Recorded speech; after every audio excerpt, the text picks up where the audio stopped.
Bismillahirrahmanirrahim. Alhamdulillahirabbil alamin.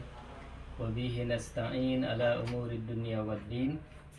Wassalatu wassalamu ala asrafil anbiya'i wal mursalin wa ala alihi at-tayyibin at-tahirin wa ashabihil mayamin al-muntajabin amma ba'd. Assalamualaikum ayuhan nabiy wa rahmatullahi wa barakatuh. Assalamu alayna wa ala ibadillahis salihin. Assalamualaikum jami'an warahmatullahi wabarakatuh. Alhamdulillah, kita bersyukur pada pagi hari ini Allah masih memberikan kesempatan kepada kita semua untuk menikmati jamuannya di bulan suci Ramadan, yaitu berbagai ibadah, berbagai keutamaan yang Allah berikan kepada kita semua. Ibu dan bapak, para pemirsa majulah Ijabi TV, tidak terasa kita sudah berada di penghujung bulan suci Ramadan. Hanya hitungan hari kita akan berpisah dengan bulan suci Ramadan. Ibu dan bapak yang dirahmati Allah, baik pada kesempatan pagi ini kita akan melanjutkan kajian yang terkait dengan Risalatul Hukuk, dan pagi hari ini insyaallah bahasan kita adalah tentang hak sedekah ya. Dalam bahasa Arabnya hakus sedekah, hak bersedekah. Nah, tentu sedekah berbeda dengan makna yang sudah diserap dalam bahasa Indonesia, yaitu sedekah ya. Sebelumnya mari kita lihat apa sebenarnya makna sedekah ya.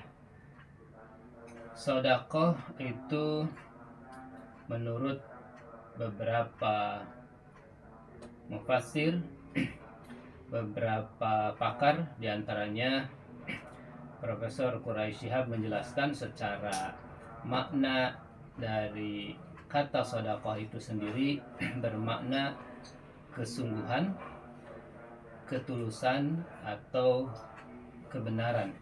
Itu semua mencakup makna dari kata sedekah. Bahkan sedekah ini mencakup di dalamnya adalah zakat yang wajib. Jadi sedekah itu tidak hanya anjuran, tapi termasuk di dalamnya adalah zakat yang wajib. Nah, hal ini bisa kita ketahui misalnya dalam ayat tentang mustahik, orang-orang yang berhak menerima zakat, dalam surah At-Taubah ayat 60, kita bisa melihat innamas sadaqatu lil fuqara'i dan selanjutnya. Nah, dalam ayat ini Allah menggunakan kata sedekah, innamas sadaqatu lil fuqara'i. Sehingga sedekah ini maknanya tadi bisa diartikan sebagai kesungguhan, ketulusan, dan kebenaran dalam mengeluarkan ya, dalam mengeluarkan kewajiban kita, yaitu sebagian dari harta kita kepada yang berhak menerimanya. Kemudian sisi lain, sedekah juga maknanya lebih luas. Dia tidak hanya terikat kepada materi, artinya tidak selalu bantuan itu dalam bentuk uang ya.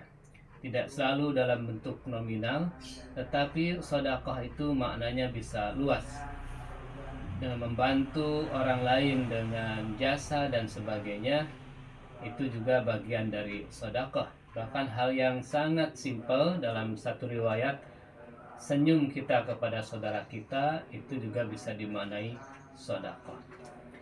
Itu sekilas tentang makna sedekah. Sebelum kita masuk pada pembahasan inti, bagaimana hak sedekah menurut Al-Imam Ali Zainal Abidin. Nah, hak sedekah perlu kita perhatikan supaya kita mengetahui bahwa sedekah yang sebenarnya itu seperti apa, dan juga kita mengetahui hak-hak sedekah sehingga sedekah kita menjadi sedekah yang betul-betul sempurna dan mendatangkan ridhonya Allah Subhanahu wa taala. Sedekah yang diterima di sisi Allah Subhanahu wa taala. Imam Ali Zainal Abidin mengatakan wa amma haqqus sadaqah, dan sesungguhnya hak sedekah itu adalah di antaranya ta'lamu annaha zuhruka inda rabbik. Sesungguhnya kamu mengetahui bahwa sedekah itu adalah zuhruka inda rabbik, simpananmu di sisi Tuhanmu. Wa wadi'atuka allati la tahtaju ilal ishad, dan sedekah itu adalah titipan yang tidak perlu disaksikan. Kemudian berikutnya fa idza alimta dzalika kunta bimastawda'atahu sirran aw thaqa minka bimastawda'atahu bima istauda'atahu alaniyah. Jika kamu mengetahui hal ini, maka kamu akan lebih percaya dengan apa yang kamu titipkan secara rahasia daripada apa yang kamu titipkan secara terang-terangan.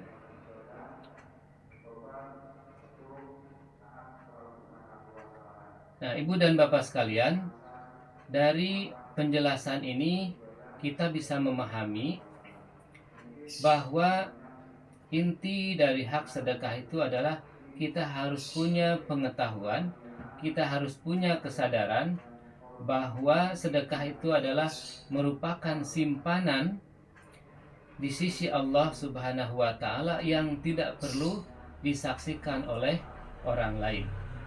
Bisa dimaknai bahwa hak sedekah itu adalah kita memberikan bantuan kepada orang lain tanpa ada kepentingan atau motivasi bahwa orang lain itu harus tahu. Ada satu peribahasa yang erat atau yang akrab di tengah-tengah kita. Jika tangan kanan kita membantu, ya, maka tangan kiri kita tidak boleh tahu. Itu sebenarnya sudah menjalankan hak dari sedekah itu, yaitu sebuah keikhlasan. Motivasi dia dalam bersedekah tidak lagi ada motivasi yang lain selain motivasi karena ingin mendapatkan ridhonya Allah Subhanahu wa taala. Sedekah bukan karena ingin mendapatkan sanjungan atau pujian dari manusia. Sedekahnya bukan karena kepentingan-kepentingan duniawi, tetapi sedekahnya sudah didasari dengan keikhlasan, di mana tidak ada lagi motivasi yang lain kecuali sedekahnya itu dia rahasiakan antara dia dan Allah Subhanahu wa taala. Nah, apa yang Imam Ali Zainal Abidin pesankan dalam bagian ini sebenarnya itu juga yang beliau lakukan dalam keseharian beliau. Kita mengetahui ada salah satu riwayat dari Imam Ja'far As-Shadiq yang mengatakan dan menceritakan bagaimana Imam Ali Zainal Abidin memberikan contoh kepada kita dalam memberikan sedekah. Beliau senantiasa memberikan sedekah, memberikan bantuan, bahkan dengan tangannya sendiri. Beliau walaupun sebagai pemimpin kaum muslimin, dalam menyampaikan sedekah, beliau tidak meminta pembantunya atau yang lain untuk menyampaikan. Tapi beliau terbiasa menyampaikan sodakohnya itu dengan tangannya sendiri. Beliau pikul gandum di depan pintu orang-orang miskin yang membutuhkan uluran tangan beliau. Bahkan ada salah satu dari kerabat beliau yang mengira bahwa Al-Imam Ali Zainal Abidin ini dianggap sebagai orang yang pelit karena beliau tidak pernah memberikan bantuan kepadanya. Nah, tetapi tatkala Imam Ali Zainal Abidin menghadap Allah Subhanahu wa taala, tatkala beliau sudah berpulang, salah satu dari kerabat beliau itu baru menyadari ternyata selama ini yang beliau kira bahwa imam tidak pernah membantunya, beliaulah yang setiap hari memberikan bantuan, menyimpan sejumlah makanan di depan pintunya tanpa ingin diketahui orang lain. Nah, hal ini diketahui ketika Al-Imam menghadap Allah Subhanahu wa taala, karena sepeninggal imam, makanan yang biasa tersedia di balik pintu itu tidak ada lagi. Setelah dicari tahu, ternyata memang yang melakukan itu adalah Imam Ali Zainal Abidin alaihi salatu wassalam. Nah, dari riwayat ini kita tahu bahwa Imam Ali Zainal Abidin mewasiatkan hal ini tentang hak sedekah ini bukan hanya dalam lisan saja, tetapi beliau betul-betul melakukan dalam kesehariannya. Beliau bersedekah karena motivasinya keridhaan Allah Subhanahu wa ta'ala dan tidak ingin diketahui oleh siapapun. Ini menjadi penting buat kita bahwa ketika sedekah kita ingin bermakna, ingin lebih bernilai, maka lakukanlah sedekah itu dengan sirran, ya, dengan rahasia, cukup antara kita dan Allah saja. Kita tidak boleh menampakkan sedekah kita dengan tujuan agar dilihat orang lain, karena itu membuktikan bahwa kita belum ikhlas dalam bersedekah.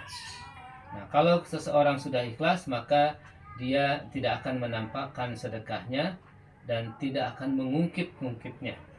Tidak ada yang menjadi motivasinya kecuali keridhaan Allah Subhanahu wa ta'ala. Dan memang tradisi di tengah-tengah kita sebenarnya sudah ada upaya ke arah situ, ya. Ketika berinfak misalnya tidak ingin diketahui namanya. Biasanya kita dengar cukup dengan hamba Allah saja, gitu ya. Nah, walaupun ada kadang-kadang sisi-sisi uniknya, ya. Diumumkan di sebuah masjid bahwa ada infak dari hamba Allah, nomor rumah sekian, RT sekian dan sekian.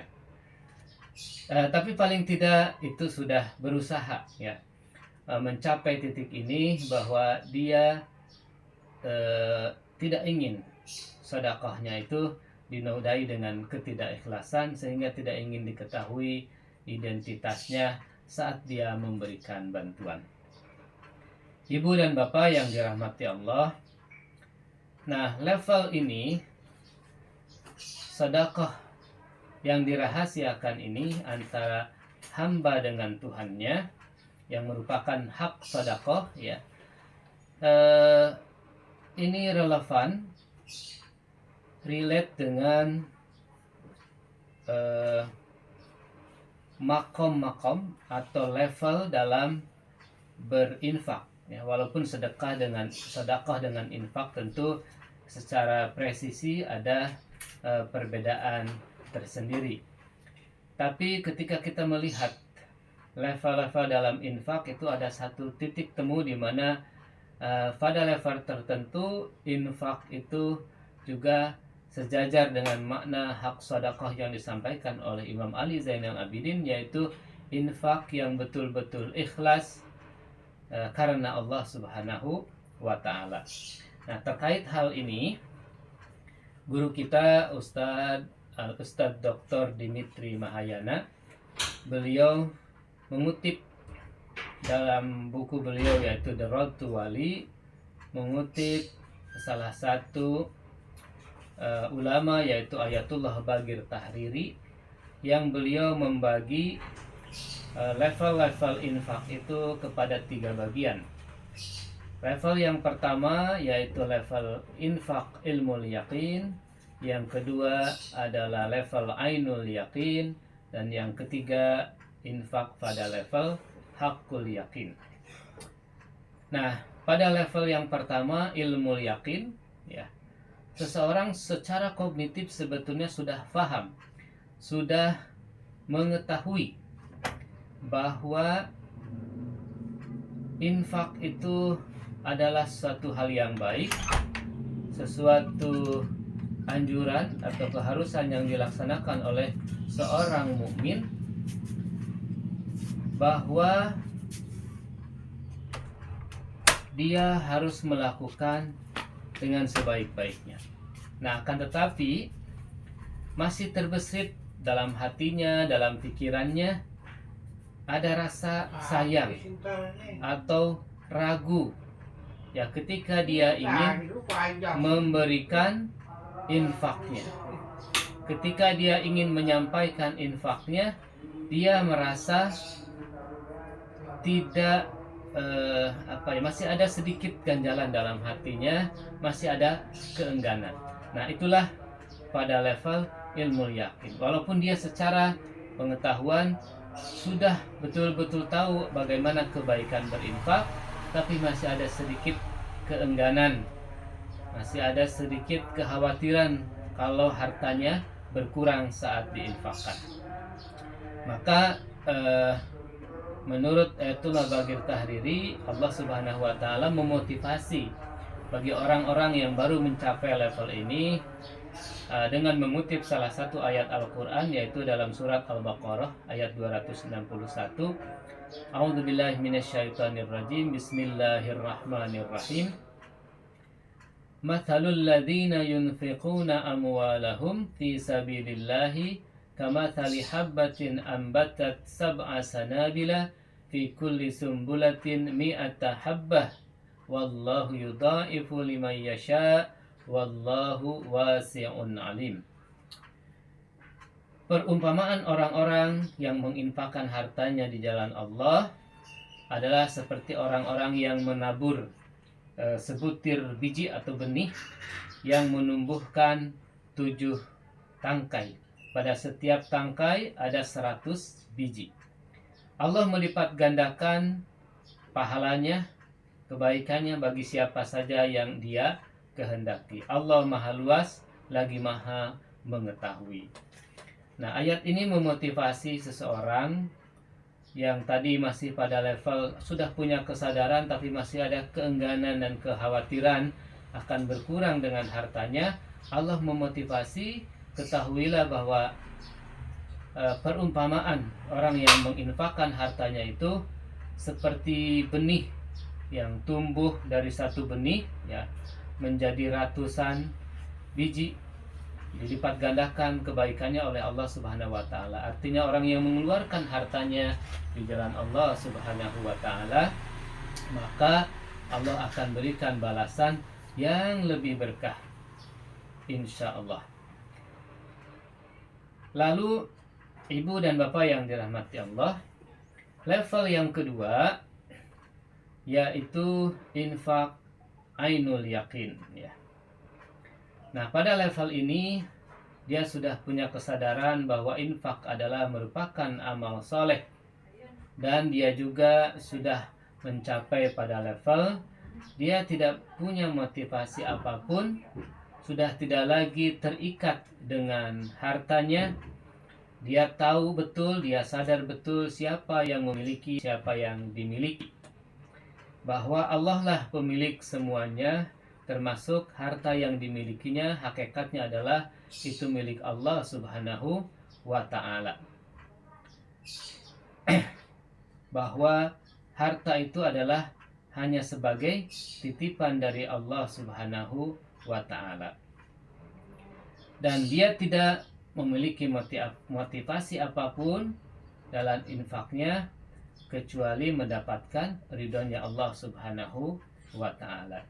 Nah, terkait dengan orang yang sudah mencapai pada level kedua ini, Allah Subhanahu wa taala berfirman masih dalam surat Al-Baqarah ayat 265, "Wa mathalul ladzina yunfiquna amwalahum ibtigha'a mardatillah wa tathbitan min anfusihim kamathali jannatin birabwatin asabaha wabilun fa'atat ukulaha di'fain fa illam yusibha wabilun fatal wallahu bima ta'maluna basir."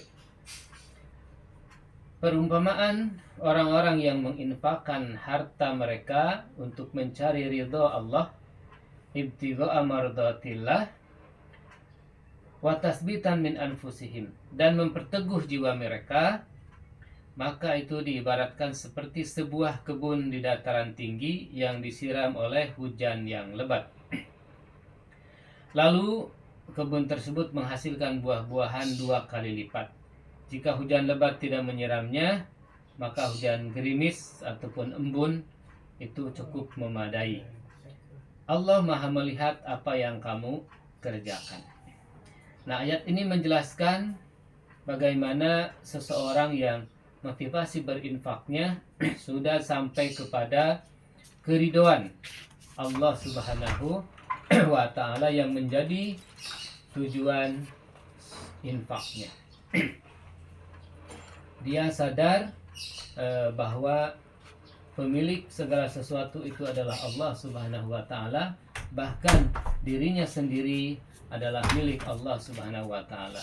Dia faham siapa yang menjadi malik, pemilik, dan siapa yang dimiliki, sehingga berinfaknya sudah tidak ada lagi motivasi-motivasi misalnya karena ingin dipandang oleh pandangan manusia, karena ingin diketahui oleh manusia, tetapi betul-betul ibadah infaknya sudah menjadi rahasia dirinya dengan Allah Subhanahu wa taala, karena motivasinya hanya ingin mencapai ridhonya.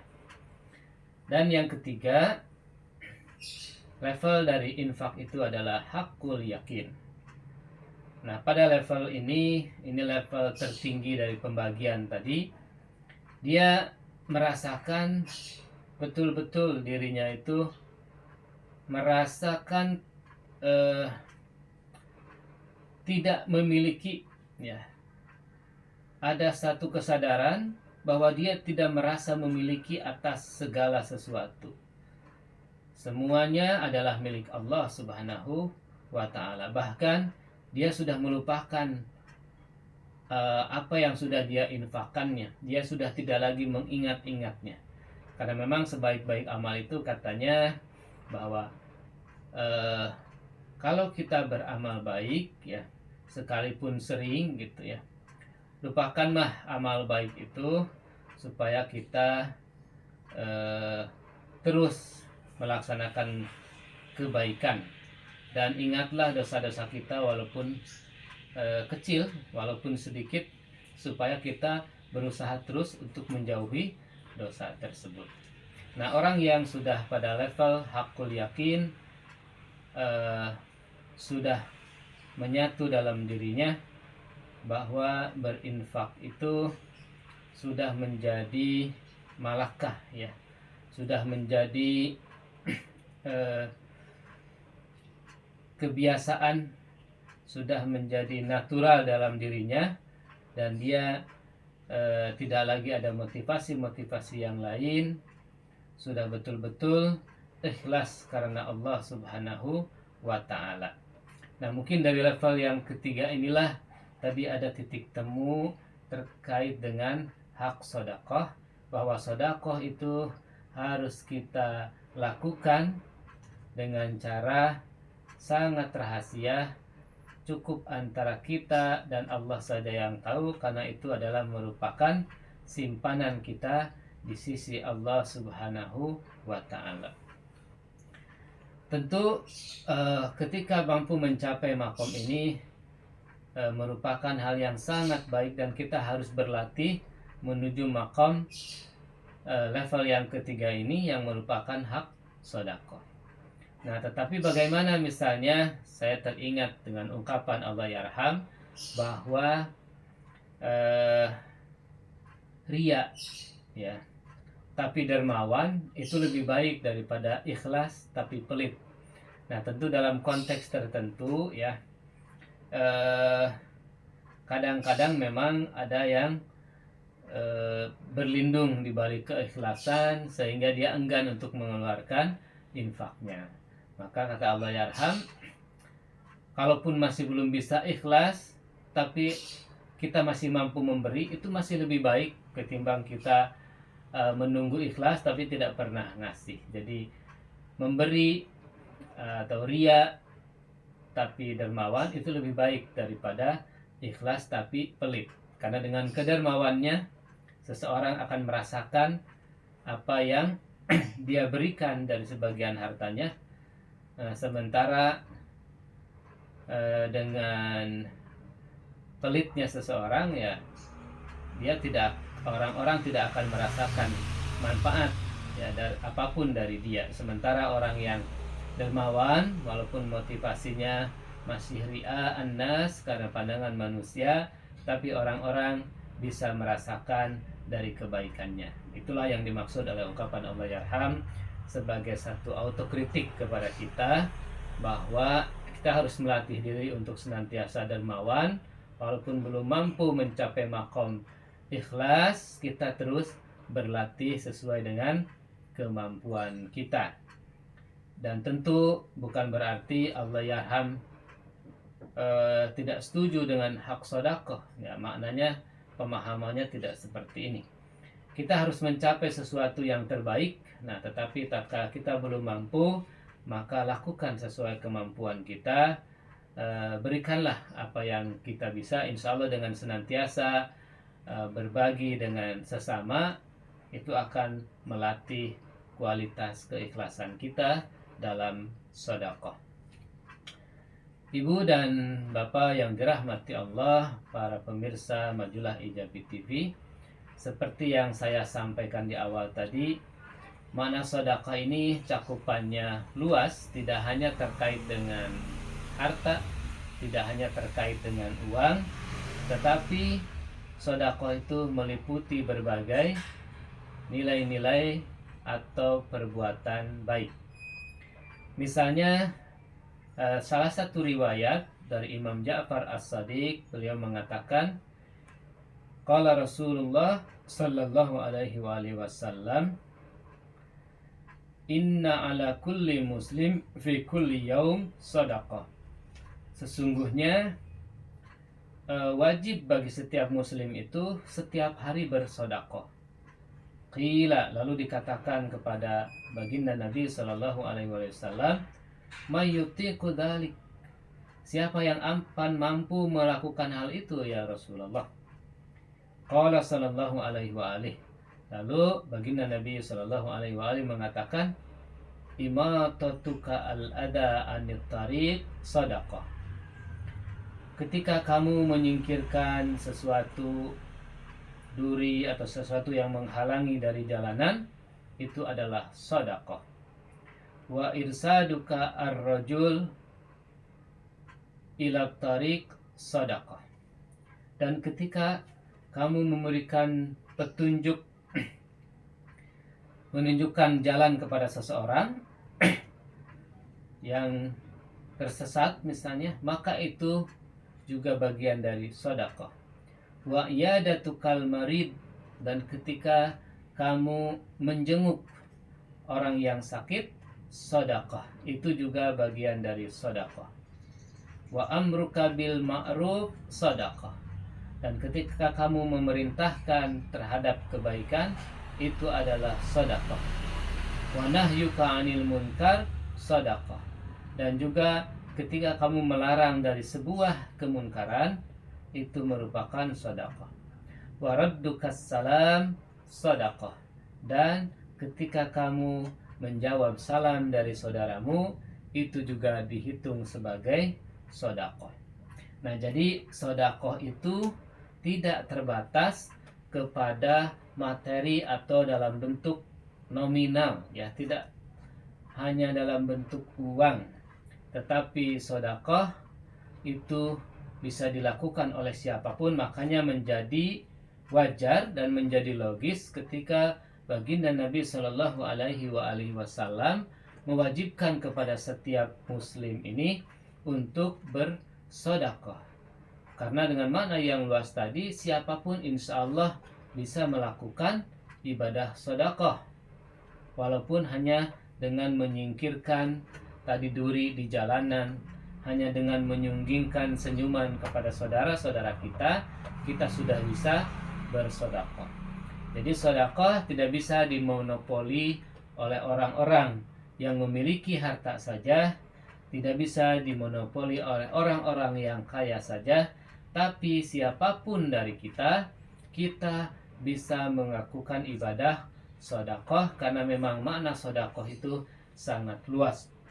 Tatkala kita tidak mampu bersedekah dengan harta kita, mungkin yang memiliki ilmu, kita bisa bersedekah dengan berbagi ilmu.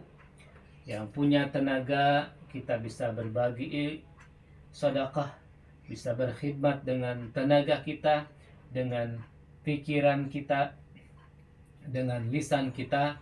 Bahkan ketika seseorang menahan lisannya, menahan tangannya dari perbuatan yang tidak baik, itu pun sudah dihitung sedekah. Tatkala kita tidak punya apa-apa yang harus kita berikan untuk kita sedekahkan, maka kita cukup menahan lisan kita dari perkataan yang tidak bermakna, itu saja sudah dihitung sebagai sedekah. Ibu dan bapak yang dirahmati Allah, sebagai penutup dari kajian pagi ini, mari kita sama-sama memaknai apa yang disampaikan oleh Imam Ali Zainal Abidin tentang hak sedekah, ya, bahwa kata kuncinya hak sedekah itu adalah kita menyadari annaha dhukhruka inda rabbik, bahwa sedekah itu merupakan simpanan kita di sisi Allah Subhanahu wa taala, wa wadi'atuka allati la tahtaju ilal ishad, dan sedekah itu adalah titipan kita di sisi Allah Subhanahu wa taala yang tidak perlu disaksikan oleh siapapun. Cukuplah antara kita dan Allah Subhanahu wa taala yang mengetahuinya. Dan sesungguhnya ibadah bulan puasa Ramadan yang kita jalani saat ini bersesuaian, bahwa puasa itu melatih kita bagaimana hubungan kita dengan Allah Subhanahu wa taala, melatih kita untuk ikhlas. Kenapa? Karena puasa itu adalah ibadah yang sangat rahasia. Bahkan Allah mengatakan dalam sebuah riwayat, as-saumu li wa ana ajzi bih.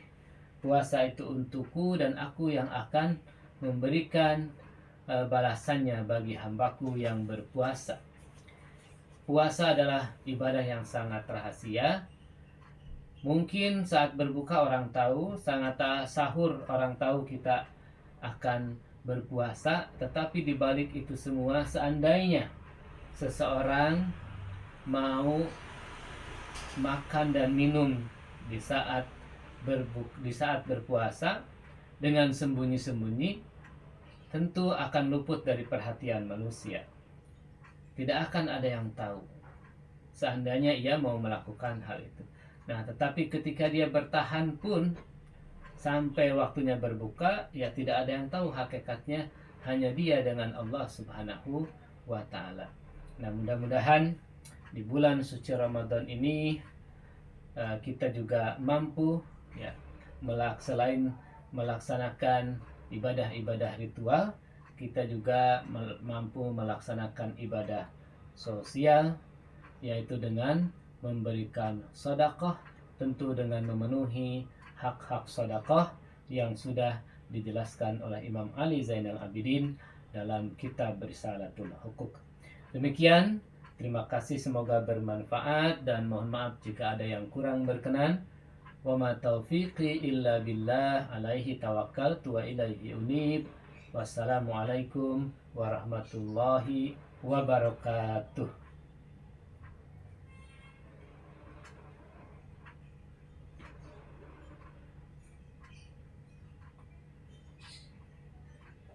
Ini gimana mati ini Alia? Ini udah selesai. Yang ininya dulu.